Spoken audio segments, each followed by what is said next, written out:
presented by Uma Music Films. ललीना Bhola ये गोलोनी पटीपू पर्वत से देवा घर चलाई भोला जी।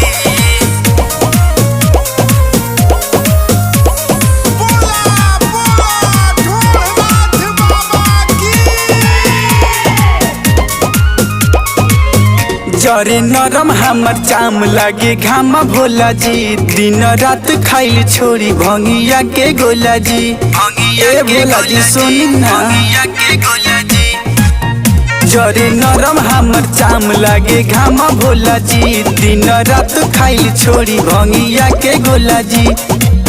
रहे खाती घर बनवाई भोला जी, रहे खाती घर बनवाई Bhola ji.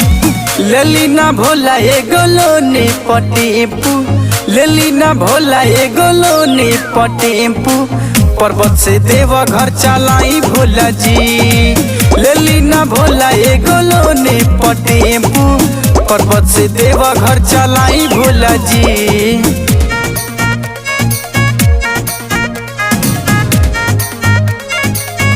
Music by Akash Rai.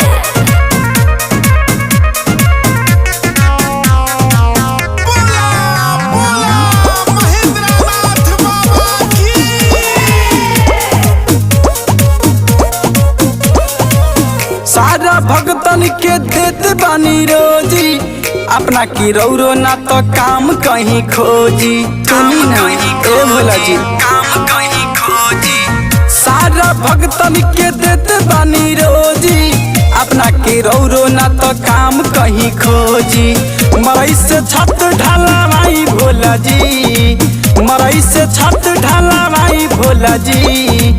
ललीना Bhola ए गोलोनी पटीपू, ललीना भोला ए गोलोनी पटीपू पर्वत से देवा घर चलाई भोला जी। ललीना भोला ए गोलोनी पटीपू पर्वत से देवा घर चलाई भोला जी। ललीना भोला ए गोलोनी पटीपू पर्वत से देवा घर चलाई भोला जी।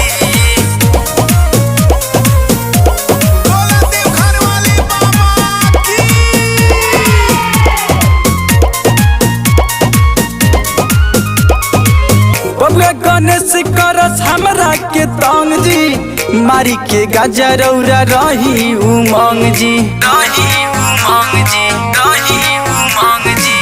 बबुआ गणेश करस हमरा के तंग जी, मारी के गजर रही रौआ उमंग जी। रौरा कुछ करके दिखाई भोला जी, रौरा कुछ करके दिखाई भोला जी। ललीना भोला ए गोलोनी पटीपू, ललीना भोला ए गोलोनी पटीपू पर्वत से देवा घर चलाई भोला जी। ललीना भोला ए गोलोनी पटीपू पर्वत से देवा घर चलाई Bhola ji. My Studio, Kesari Bazaar.